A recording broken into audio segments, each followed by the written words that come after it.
community, our hometown. This is Kearney Live on 102.7 FM, our hometown radio station. Kearney Live is presented by Kearney Trust, 310 West 92 Highway in Kearney, 816-628-6666. And now here's the hosts of Kearney Live, Mike Davis and Jim Dickerson.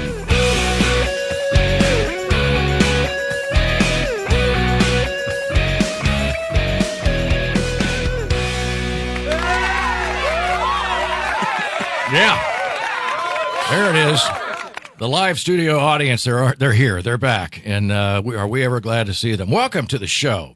This is Kearney Live. We are the only live show at noon in Kearney, Missouri. Every Wednesday, we're glad you're here. I'm your host, Mike Davis. Thank you. Thank you. I am your host, and Jim Dickerson, my good friend and co-host, is to my right. Hello, Jim. Hello, good to be here. And it's good to see you, as always. And folks, producer-engineer Brian Watts is the hardest working man in Kearney. You know, you hear me say that week upon week, but it is true. So any of you out there who think you're the hardest working man or woman in Kearney, I challenge you to come and work a day with this guy because he's amazing. He's laughing. I've been told that Brian puts the knee in Kearney. That's right. Indeed, he does. And with such flair, too, I might add. I want to introduce today our guest, Lydia McEvoy. I got that right. Yes. Welcome.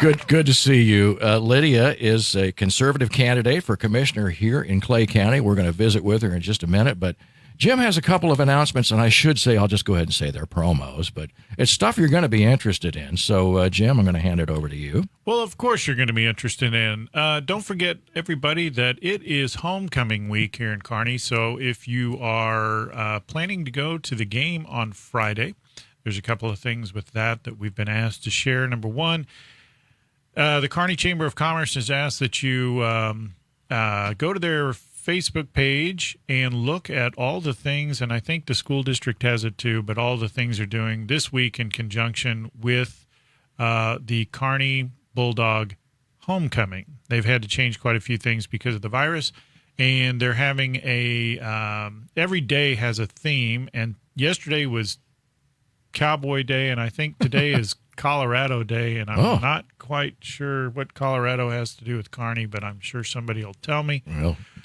we are up on a high mountain, you know.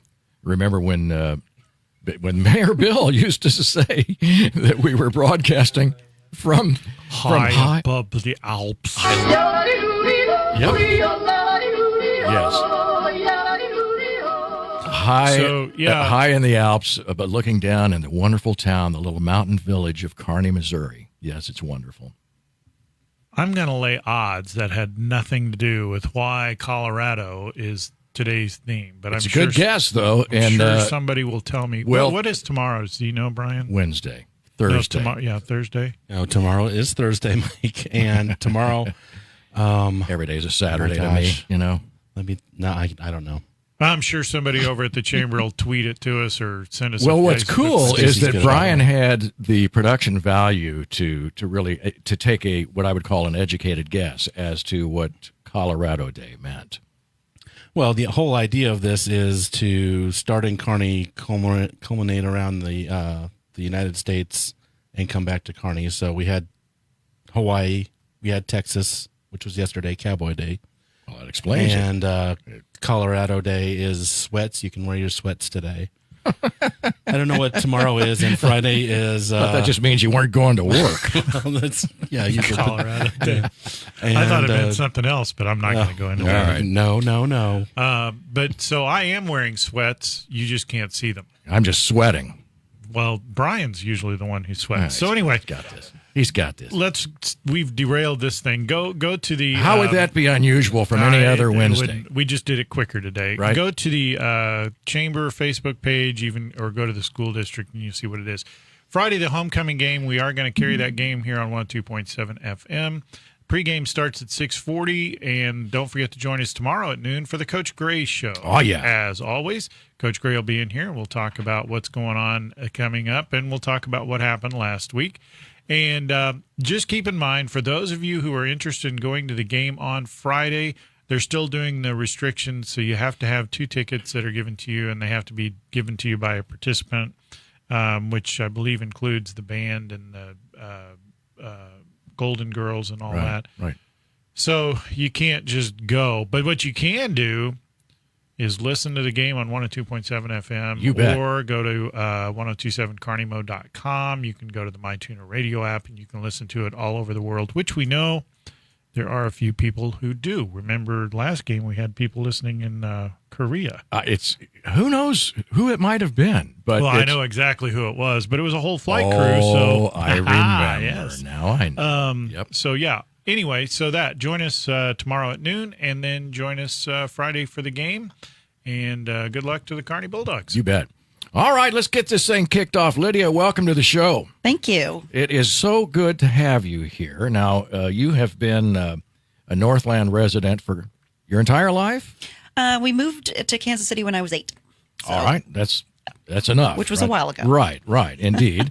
Well, tell us a little bit about your history, not so much from when you were 8 years old, but where'd you go to high school and kind of your background and how you ended up where you are right this second. Okay. I've always lived in the city limits of Kansas City in Clay County. The entire time I've lived in Missouri, and graduated from Eagle Heights Christian School, which is right at 56th and Brighton in the Western District, this area that I'm seeking to represent. I've always lived in that area of Clay County. Always knew from about junior high that I wanted to be a lawyer. So went straight through and met a guy from New Jersey. So when I graduated from law school, we lived out there for a couple years. But when it came time to raise kids, we came back home to Clay County. No kidding. My firstborn son was just a few months old when we moved back home, raised him around my family. And so we've lived back here now for 15 years.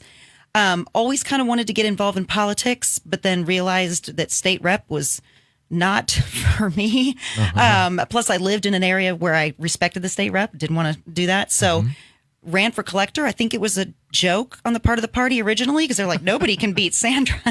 And it was 2 years after Obama had gotten elected. Every Republican in the place came out mad as a hatter, and I was in office. And I've enjoyed it, and I was made for it. And I've been able to use my law degree because our only instruction book is the state statutes, and to really lead the office. And then over the past 6 years, I've become more and more intrigued with what happens on the third floor of the administration building. And so I finally threw my hat in the ring for Western District. Outstanding. Well, I'm glad to hear that. Now, where did you say you went to law school?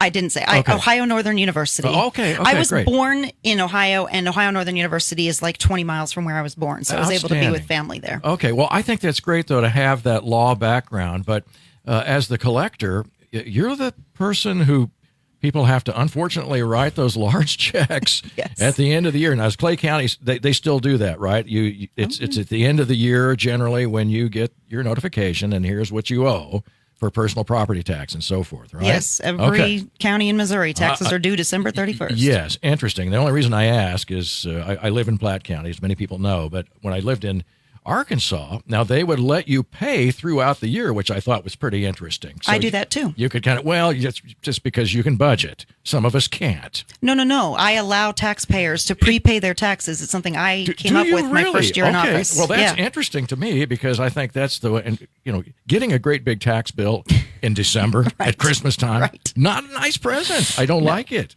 Anyway, Exactly. well, that's great. So people would know you, certainly, because they've written your name at the top. They know my name. Thankfully, they don't usually remember from where. Yes.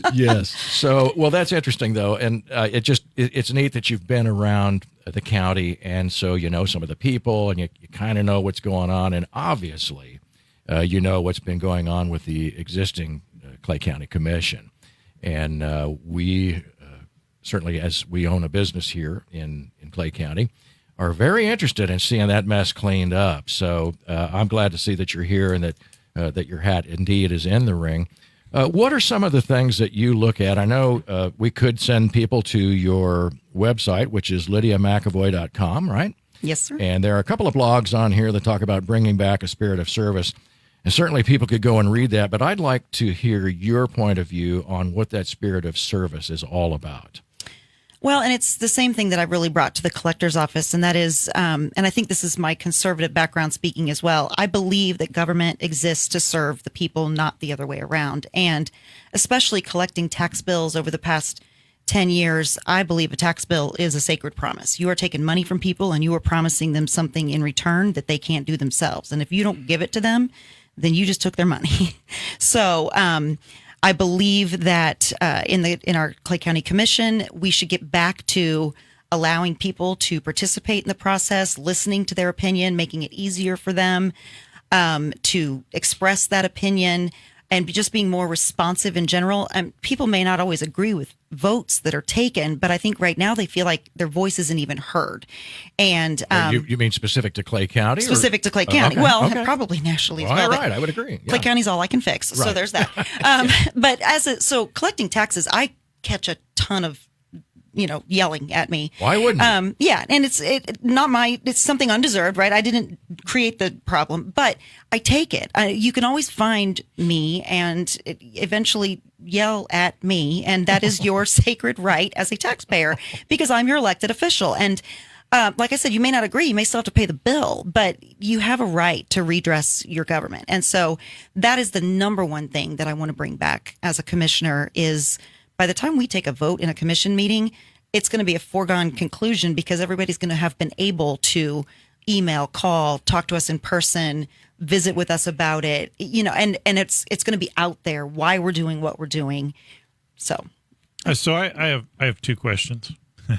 Number one, what are the specific requirements to be a collector? Is there a list of things they make you? Because do you have to be an accountant or no? You have to be a resident of Clay County. That's it? Probably adult. Yes. I don't know if there's an age limit, but I met it. So probably an adult. Pretty sure that's in the fine print somewhere, but yeah. I'm sure you have to be a certain age. I don't know what it is off the top of my head. 4-year-old waltzed Right. out there. Yeah. They might be able to do math better than us, Jim. It was my understanding. Yeah, exactly. There would be no math. Yeah. The second question was, Mike? I completely forgot what the second question was. This is a factor of age, folks, and it gets worse, in case you wondered. Yes, I know exactly what you mean. Well, the qualifications certainly are there. You've more than met the qualifications. You have a law degree, and certainly you are a resident of Clay County. But I think Jim is back with his question. Hello. I just remembered what the question was. So just for entertainment value, without leaving any names in there or anything that would give away the person, what kind of a tax complaint would someone have where they would address it to you? Because your taxes are... How long do we have? Well, that's why I was just like, pick one or something. No. Your taxes, they are what they are. Now, someone might... I understand someone might disagree with like their assessed value on something or something like that, but no, the biggest thing I get screamed at for, and I'm going to revisit the biggest thing I got screamed at for before the last couple of years because it's changed a bit, is missing the deadline. Oh yeah, people think you're a day late, and you got one day late, and you get 11.5% or 10.5% added to your bill, and that is by state law, and there's nothing I can do. January is awful in my office because it's heartrending as well because it's not just there are jerks that just come in and scream at us because they didn't pay their bill on time, but there are people that also for whom an innocent mistake really hurts, and that is really difficult to handle. I would say over the last couple of years I have taken a ton of unwarranted abuse for people paying their taxes and not getting a return on their investment. I am tired of hearing about potholes, and I am tired of hearing about the third floor. And people actually, I actually went on KMBC 9 a few years ago to say, please pay your taxes despite your opinion of the commission. The commission doesn't get very much money from your tax bill. The schools do. Right. You're like aiming your gun and shooting the neighbor instead of shooting the party that you're mad at. Yeah. And it was a big deal. And we've taken a lot of abuse for that. No, interesting point. And I think that the fact that I know I've seen these bills, I've paid enough of them. It tells you, in fact, it breaks down by percentage. on your personal property tax bill where all that money goes. Right. And you're right. Schools are at the top, correct? Right. Or roads? Yeah, I collect $400 million a year. $100 million of that goes to North Kansas City School District. Yes. $4 million goes to the commission, and it's split between 2 or 3 different funds. I mean, so it's a pittance. They operate off sales tax. They don't Right. operate off of property taxes. I remember libraries being on. Library gets a nice chunk. Yes, absolutely.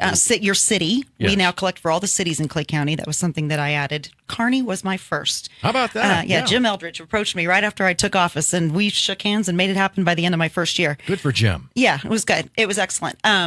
But anyway, mental health, senior services, developmental disabilities, resources, all those really, worthy places. That's where your money goes, not to your commission. If you think we're about a minute to break here, but if you think about it and sort of try to slice up your own portion of that. In other words, the single citizen that writes that check for, let's just say it's around $1,500 or so.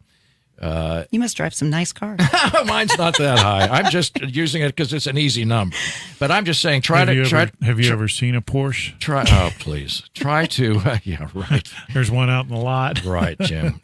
Yeah, we're too In Clay close to break. In Clay County, it's an $80,000 Ford. Before Jim interrupted me, the point I'm trying to make is try and slice up your own portion of that, of what you just described, all of those places where your personal property tax dollars go to fund your county and now your city. Well, it's about 1% goes to the county. If you Right, think about it, right. 1% of my total collections. Right. So when it's all said and done, it's not that expensive. Right. It really is not that expensive for what you get in return. You're listening to Kearney Live. We've got Lydia McEvoy in with us. Stay with us. We'll be right back.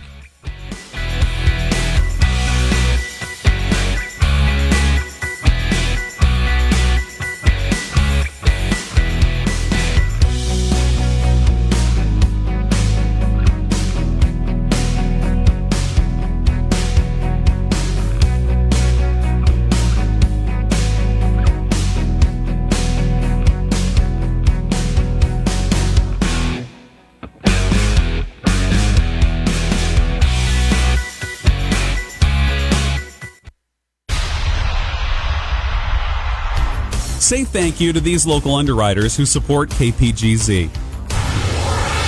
Simplify your banking, simplify your life. It's easy with Kearney Trust Company. The world has become fast-paced, and we understand that you are busy. That's why we offer a banking experience that's as simple and stress-free as can be. Kearney Trust goes beyond convenient locations and good customer care to offer banking services that make managing your finances quicker and easier than ever before. Online, bill pay, e-statements, and mobile banking are available to give you a positive banking experience so you can get back to your life and activities. Kearney Trust also provides capital to people and businesses so they can achieve their goals. Whether you know exactly what you want or just need someone to talk to about your dream, you can speak with them and work on that dream. You may just be getting off the ground or ready to move into your brick and mortar building. Kearney Trust will provide you and your business with the resources you need to succeed.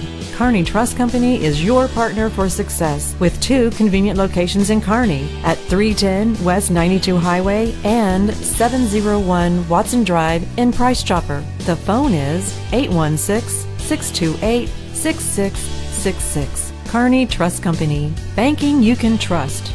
Member FDIC.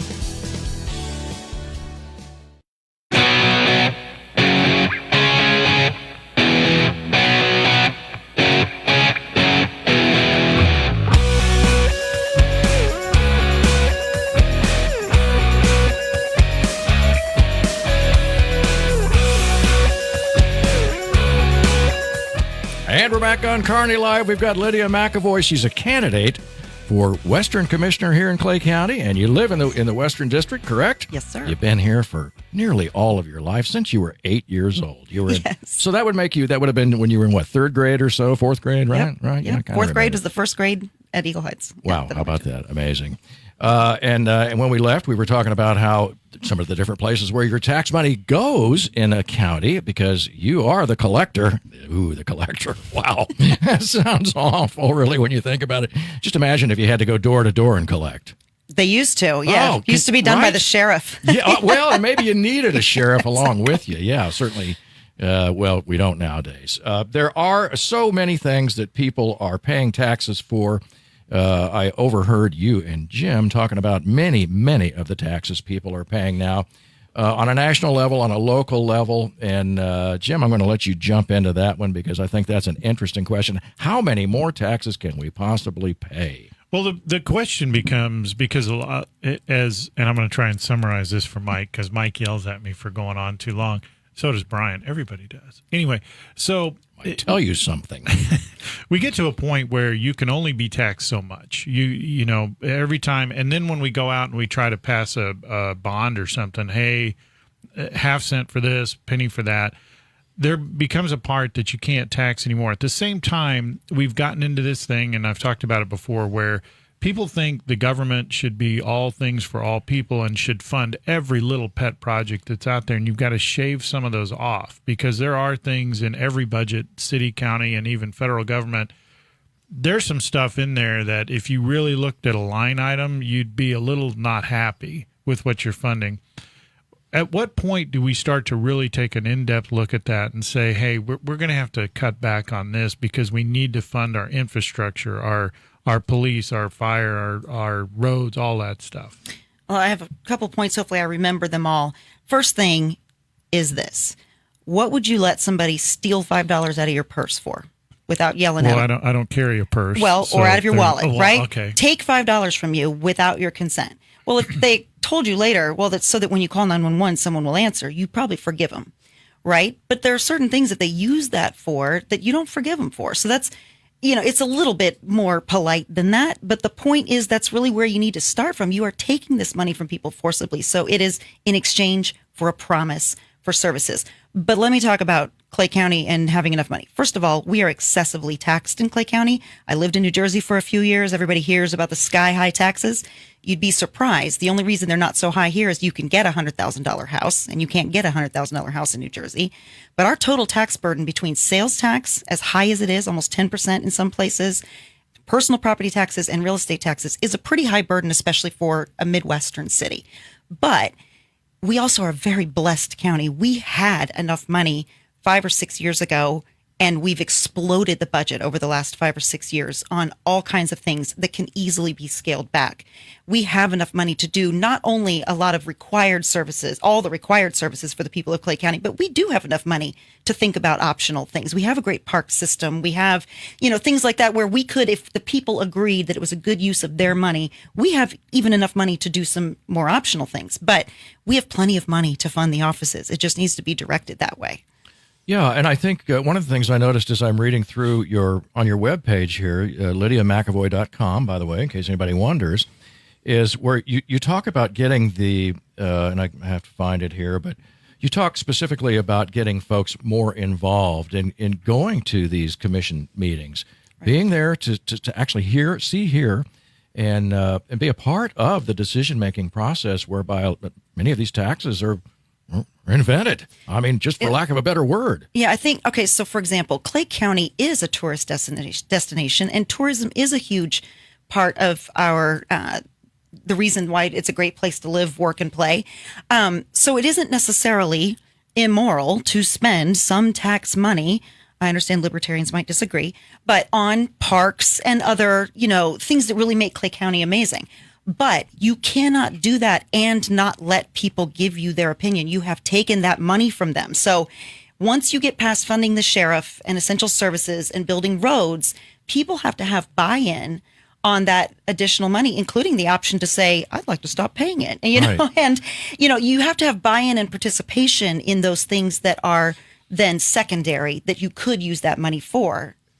One interesting question, and before I forget it, that's why I want to ask this, Jim, is because I'll end up forgetting as well. We'll have to do something else. Problem. Right? But I think as Clay County begins to age, there's an older population, more seniors in the county.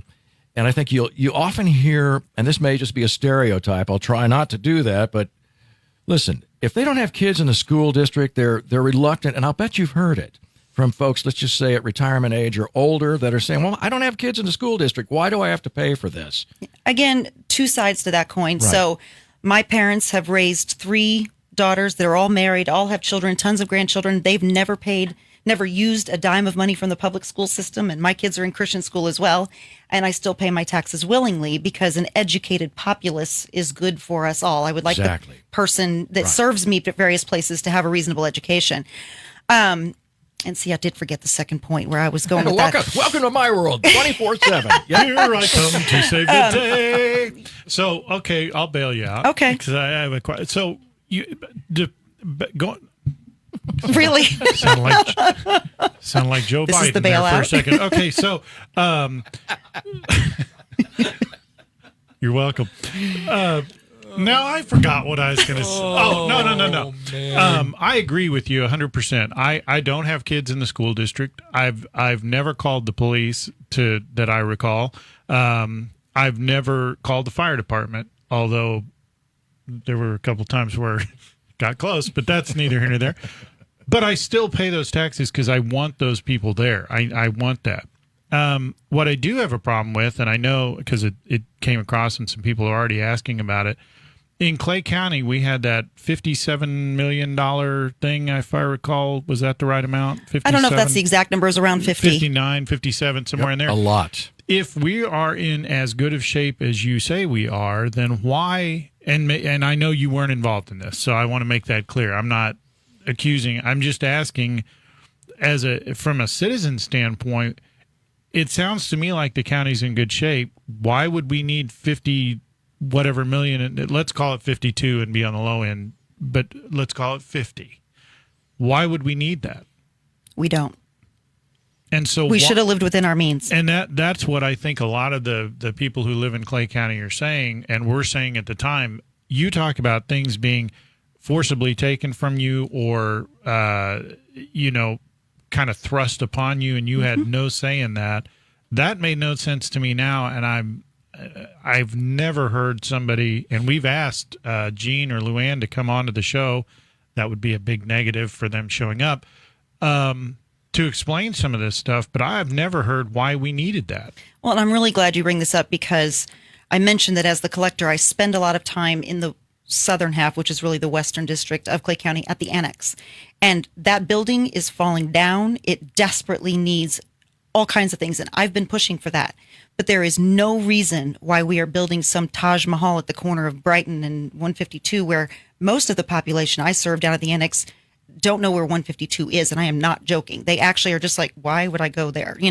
So we could have done essential things that need to be done within our existing budget. And I would be much more open to the concept of us having to look at something like extending ourselves if we were meeting those obligations first and could make a case to the people. But I'm telling you, Clay County is excessively blessed with sales tax and property tax. We have good property values. Right. We have enough money. Well, I think just to follow up, I've never heard, I mean, we've talked to dozens of people on this show about that annex. And I mean, this building that frankly they've broken ground on this thing. And I'm not sure the city came back and said, stop, you don't have all the right permits. I think that's where we stand right now. And I think the county is saying, no, we're going to sue you because you're not supposed to be involved in it and so on. I think that's where it was left off. And there's a big tractor still sitting up there on the property at 152 in Brighton. Yes. It amazes me, and I guess I've never been able to answer this myself, so I'll ask you, why did those people feel like they needed to build this new building for $59 million or however much it is? Well, and I think the building is only about $20 million of that. But anyway, okay. Just so you know, right. Here would be the problem. Nobody really knows because no one was allowed to ask and no case had to be made because there is no public comment allowed. Half of it's been done in Zoom meetings since March, or not even Zoom, phone things where, everybody's muted. And so they haven't made that case. And I, for one, would love to hear that case. I work in a building where we have to put tarps over our computers if it's going to rain, where we have 10 buckets out, where when we call 911, we get put on hold. I mean, we work in a building that desperately needs help, but it's on county-owned property. Tons of room down there in a beautiful location, right at the 2935 split, which was the 152 of 20 years ago, where everybody knows where it is. They've gone there for 40 years. We didn't even look at trying to simply put a roof on that thing. It's a big box. The building is literally a huge box. Mm-hmm. You could gut the inside of it, reconfigure it, and reuse it in a much better way than it's used right now without messing up the structure at all. So nobody really knows. I mean, there's speculation, and I'm not going to engage in that. I get that. Because I don't know, but that's exactly the problem. Yeah, but when you hear a number like we've been throwing around here, even if it's 50 million, I mean, that sounds like those are like government numbers that none of us can identify with. If the new commission does a review of the existing annex, and we are told by experts that we have no choice but to build new, that will be communicated to the people through an open meeting and through that person being grilled, so that they have to answer questions, and then a proper decision will be made. And I still don't know that it would have to take $20 million to remedy that. We'd have, you wouldn't think. Not without making a case to the people. So and just to be clear, there's two different things. So the bond, I think it was called a bond, that was the $50 million deal. The annex is 22, 24, somewhere around in there. Yeah. And for those of us who've done large scale projects, we know that 22 isn't 22. 22 is really more like 29 or 30. Exactly. However, going back to when they talked about open discussion and all that sort of thing, I do remember that Commissioner Nolte had a few meetings where he allowed people in for public discussion, and they were packed, if I recall. This is pre-COVID, obviously. The other thing was, in the commission meetings, as I recall, there were people that did show up to express their opinion. And if I recall, and correct me if this is wrong, there was an overwhelming number of people who didn't want the new annex. I don't recall there being one person who wanted the annex. I do not recall someone testifying in an open meeting that they wanted a new annex. And I do remember that room being packed and they're being lined up to all say the same thing. Now, frankly, and I have to say this because a lot of people don't understand the value of that annex. It is a tale of two counties, the Eastern District and the Western District. It's a totally different population down there. People in Liberty that use the administration building do not understand how important the existence of that annex is. I heard people saying, well, why don't they just pay online? These people don't. No, they all pay in cash. They're not going to pay online. We need that building. We need something to serve that population. And there was a little misunderstanding on that. But I agreed with everyone that we didn't need to build new. And here's the thing. If we needed to, then we needed to make the case to those people that don't understand because they all pay taxes. And so that goes to my thing, and we've talked about this a lot before. The commissioners are brought in or elected to represent the people. And they are kind of doing their own thing. They've gone hog crazy on this thing. Right. And I know Commissioner Nolte wants the new commission coming in because Ridgway and Owen are not running for re-election. So there will be a new commission no matter what happens. Nolte wants the new commission to come in and make the decision of what we're going to do. I mean, I would assume you agree with that 100%. Yeah, the goal in the first 30 days is going to be nuts. We're going to hit the ground running. Yeah. We have a lot to unwind, and I'm actually fearful of what that in itself is going to cost us. And so that we'll need buy-in, and even on that, because some of these things may not even be able to be unwound without some waste of money, without some additional expense. We'll have to see. A lot of us don't know all the details, including Jerry, frankly. And not because of any negligence on his part, but the details aren't shared with him either. Oh. We're going to have to dig in and get behind there and find out what can be undone, what is a good thing to undo, even if it costs us, and what is something that we may have to suck up and deal with it because there's been so much expense already put out. It'll be a complex discussion. Yeah, I've never seen such an aggressive attack of let's get a project done. I mean, it's like we're going to build this thing no matter what, and we have to. It's almost like someone's getting something out of it. Well, how can you help but think that, Jim? I mean, when you see the way this thing has been carried out in the dark of night and in secret rooms and secret meetings, these unsigned press releases and all the stuff that comes with it, and you can't help but think that there's something nefarious afoot. And what the weird thing is, going along with what you're saying, is you get to a point. So they've broken ground, and now they're being told to stop. And the county's like, no, we got to keep going. We got to keep going. And I'm thinking to myself, why? Right. What is going to happen? Because we won't be able to unwind it if infrastructure is in place. So if we get a foundation in there and some other stuff, now we're to the kind of a de minimis return type thing. It's going to cost more to leave it. We already own the property. We've got a foundation.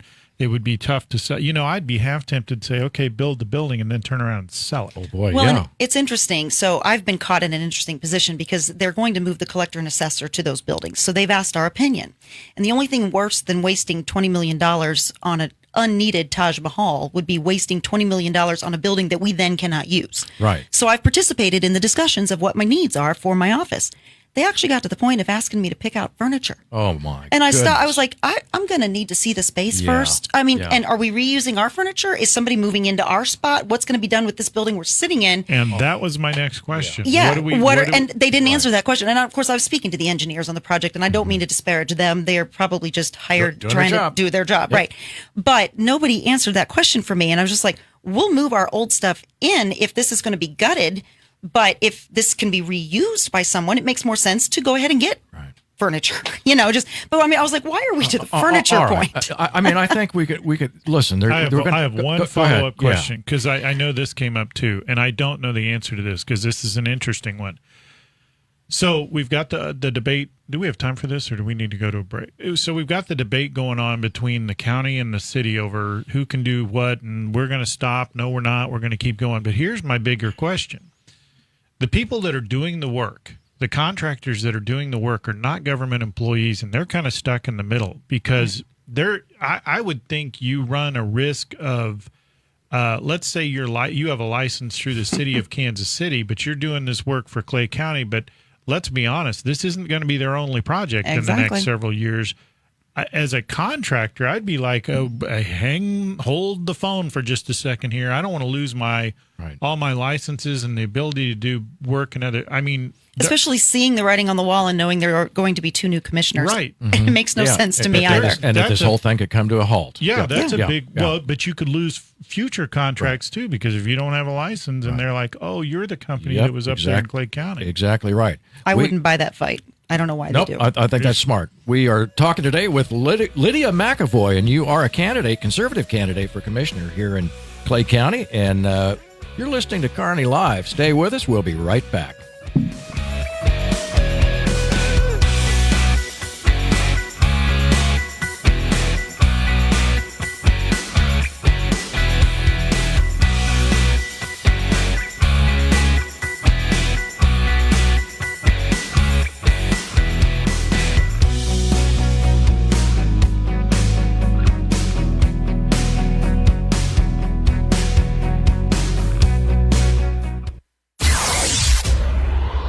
Programming heard on KPGZ is being underwritten by these local businesses.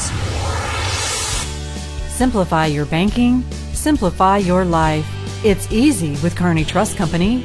The world has become fast-paced, and we understand that you are busy. That's why we offer a banking experience that's as simple and stress-free as can be. Kearney Trust goes beyond convenient locations and good customer care to offer banking services that make managing your finances quicker and easier than ever before. Online, bill pay, e-statements, and mobile banking are available to give you a positive banking experience so you can get back to your life and activities.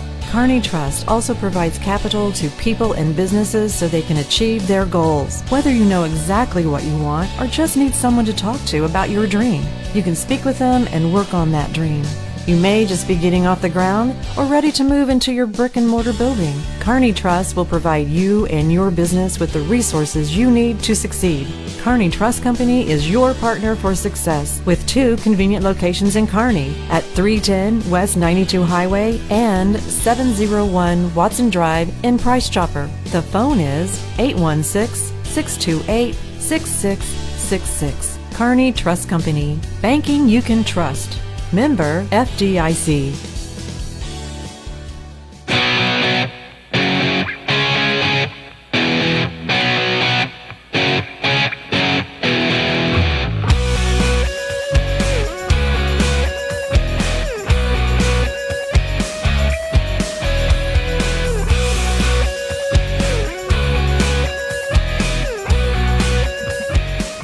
And welcome back to Kearney Live. We're visiting today with Lydia McEvoy. She is a candidate for commissioner here in Clay County, and boy, could we use a couple of new ones. I mean to tell you, I'm not alone on that one.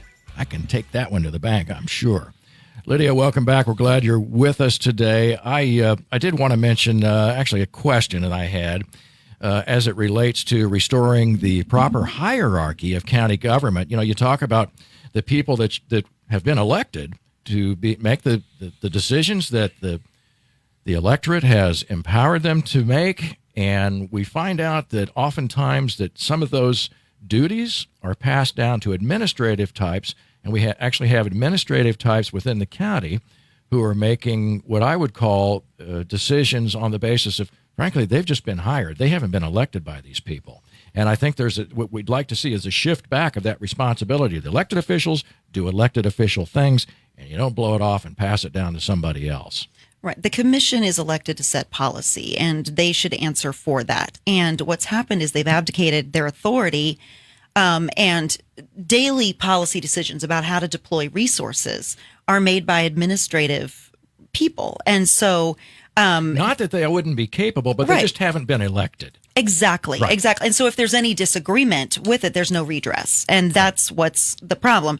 And also, as an elected official, I've seen the level of service fluctuate at times. And, people that elected me to collect their taxes don't want to hear, I'm sorry, I can't get support, because they also pay those administrative department salaries. Right. So that definitely needs to be flipped back on its head. And the elected offices that are chosen by the people to do the work of the people need to be empowered to do that. Right. And that I think that brings up another question, because I know this is an ongoing topic, and I think there's the issue with the the Clay County Constitution, which is coming up. And one of the big points that I've seen a lot of people debating is the number of positions in there that are non-elected become administrative. So where do we stand on that? Largely, I feel like that document doubles down on exactly what we're talking about right now. Over the past 5 or 6 years, most people in Clay County would agree that the regular elected offices have been doing a decent job. I mean, people don't like taxes, but a lot of them aren't mad at me as collector. A lot of people love the clerk and the fact that she was a whistleblower. People are fine. People didn't like their assessed values, but I mean, they've been thinking that we've been doing our jobs. And yet, for some reason, we're fixing what's wrong in Clay County by tripling the number of commissioners and then consolidating all the elected, or not tripling, but whatever, expanding the number of commissioners and then consolidating all those elected offices into administrative appointed departments. I don't understand how that fixes anything that's been going on. And the big concern about consolidating the offices is that oversight.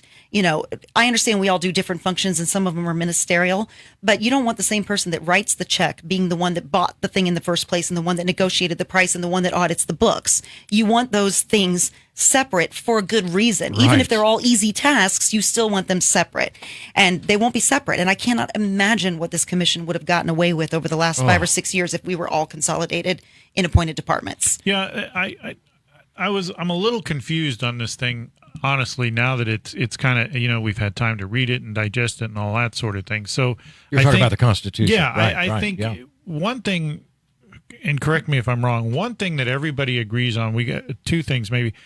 We have to get out of this thing where you have a 2-to-1 and it's always the same. Once you get two people and they agree, it's kind of like what Brian and I do to Mike. Just kidding. But once you get two people that team up all the time, Jerry is out on his own. He's never going to win anything. But the other problem that we have is you have administrative, much like what Mike's talking about, you have administrative people who have they're not. There's no oversight. They have no accountability. Accountability. Yes, that's what I'm looking for. There's no accountability because they weren't elected in there. Why do we want those people to be appointed? We run the risk of going right back into the same problem we have now. Yep. Only worse. Only way worse. Yeah, because the and clerk, as an independently elected official, the one who's now going to be your Eastern Commissioner most likely, was able to, stand strong and do that whistleblowing because she answers directly to the people. And that was popular to the people. She would easily be reelected as clerk if she wanted to be. And so she was able to do that. But if her salary is paid and it's an administrative department, she's not going to blow the whistle. If she even knows what's going on in the other offices, because you're not going to know because you don't see that flow of information from office to office. Wow. Yeah, I mean, that is such a powerful.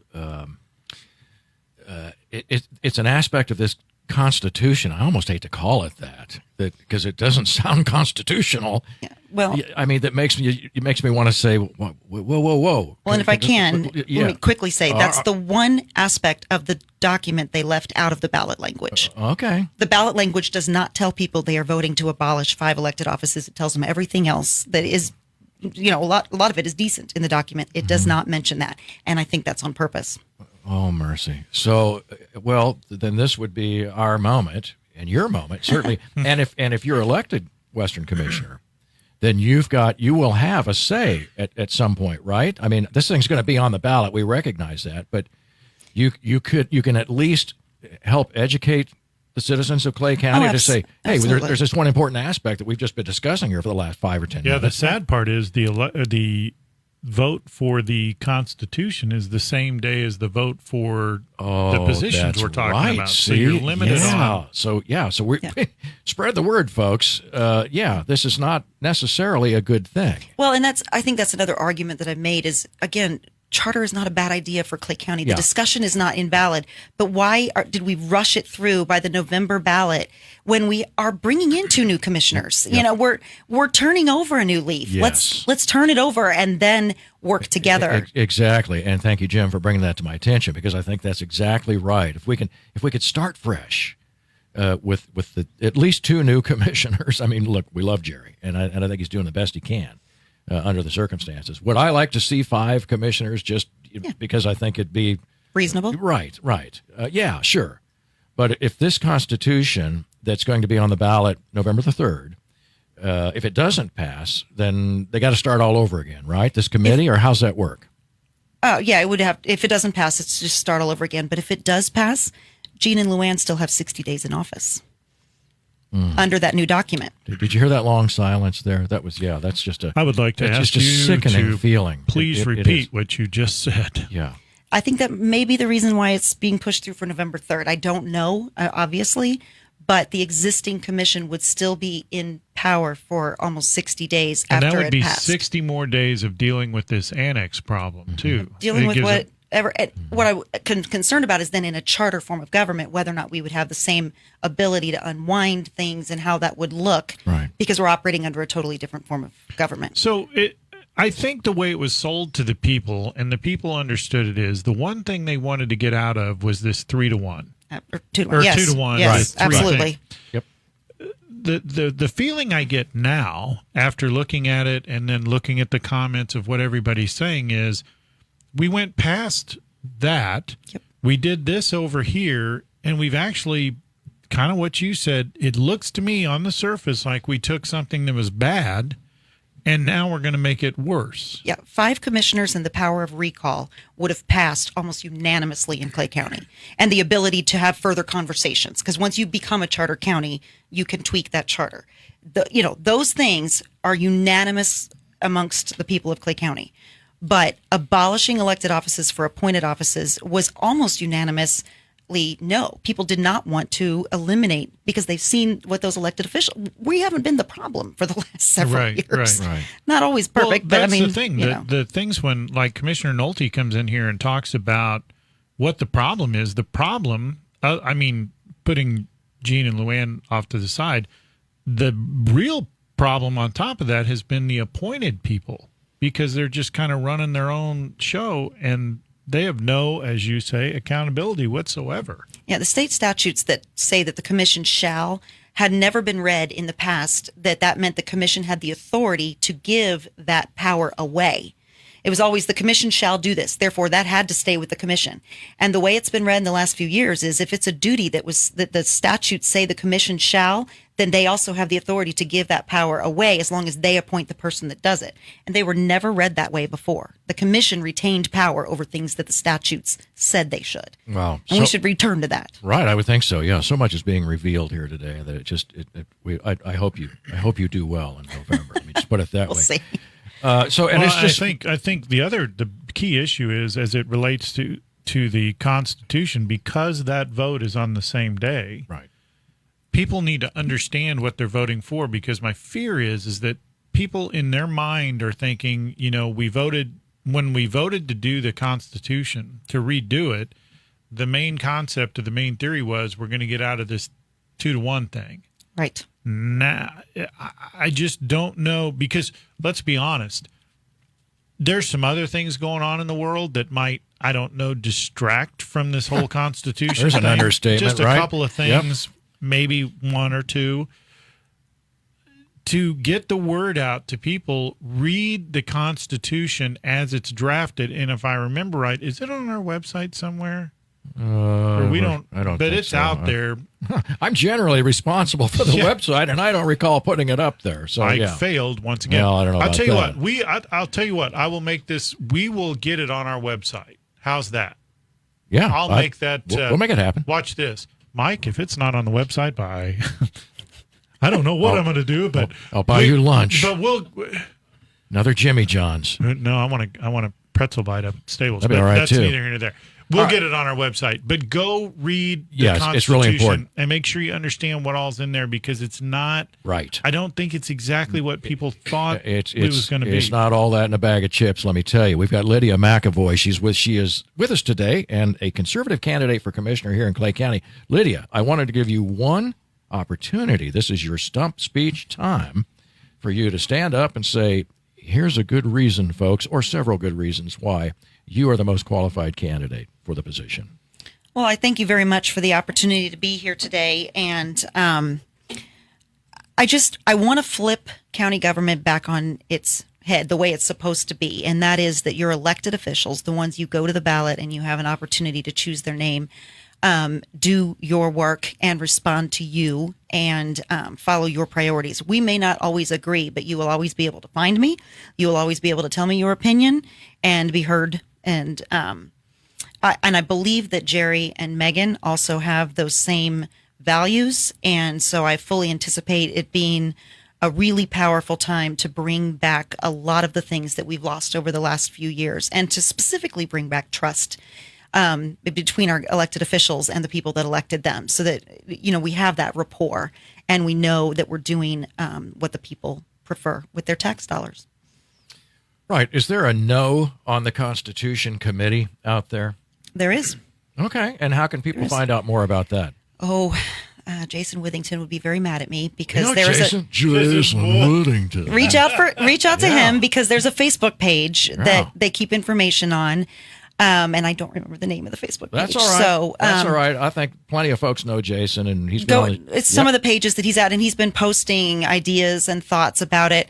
I'm speaking to Northland neighborhoods tomorrow morning. We spoke to the Northland Chamber, or not Friday morning. We spoke to the Northland Chamber. Mm-hmm. There's a lot of debate out there that if people want to tune in and hear a debate, then they can. Good. Yeah, I think it's real important, because I know, listen, it's almost October, which means it's almost November, and you know how quickly time gets by. Yes. So it's going to be here before you know it, and I would make the recommendation that, and we'll put it up on our website. We'll put a copy of this Constitution on the website so you can find out. Try and put it right up front somewhere, and please read it. And I think we could really clean up Clay County government with a couple of new commissioners, obviously, and certainly one of them would be you. Let's hope. And I don't mind saying that. Thanks for the shout out. Yeah, I'll take it. Absolutely. So, Jim, anything else that you'd like to cover before we punch out of here? Don't forget to join us tomorrow on the Coach Gray Show. That's at noon. And then the game is at 6:40 on Friday, homecoming, and 7 o'clock on Friday for pregame 6:40, games at 7. But a follow-up question, because I'm not sure I understand how this would work. So let's say the Constitution passes and you have additional commissioners on there.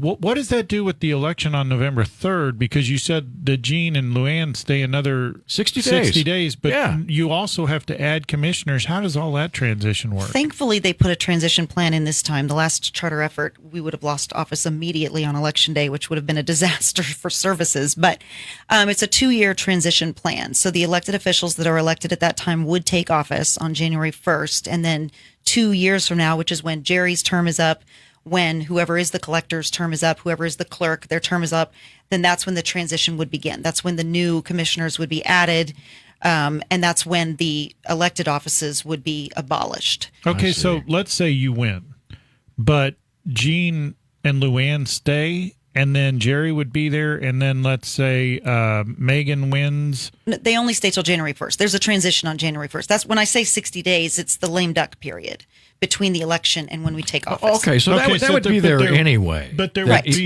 even if the Constitution didn't pass, they'd still have this. Absolutely. Oh, okay, Absolutely. that's fine. But I thought it all hung on the Constitution passing. no, if we had I taken see. the full amount of time to examine the Constitution, then it probably wouldn't be on the ballot until maybe April or August of next year. I And was they've just pushed it thinking- through while they're still in power. I didn't, when this was presented to us before, that didn't really click because I've got to be honest, I'm not a smart man. Well, it didn't dawn on me. Well, I knew it, but I didn't think of the implication of it. And now that I hear it, I'm like, I don't think this is a good idea to be electing people for a position and the Constitution right. on the same That's day. what I thought one sort of hinged on the other. You're electing people and then also voting to abolish their offices. Yes. And the other thing Just is, saying. Exactly right. I'm going to state the obvious because I like to do that. But November 3rd, this November 3rd is probably not the greatest time also to be voting on a constitution because people aren't going to think before there is another election coming up on November 3rd that has some significance to it. And I'm thinking, I'm just spitballing here, that people are going to be kind of focused on that. And then when they get to the Constitution part, they're just going to be going ding, ding, ding, ding, ding. See, you just hit the table. Yeah, you just did that. I know, but I That's was what trying we to make. we ask our guests not to hit the table. Brian just shook his head. I was at trying you. to make a point. Oh my goodness! You should have seen that. Yeah, but anyway, but you see what I'm saying? I mean, I do. People are going to go in there, Yep. and here's Please. the other thing is, let me think. Can you already have cast your absentee ballot already? I think you can. Absolutely.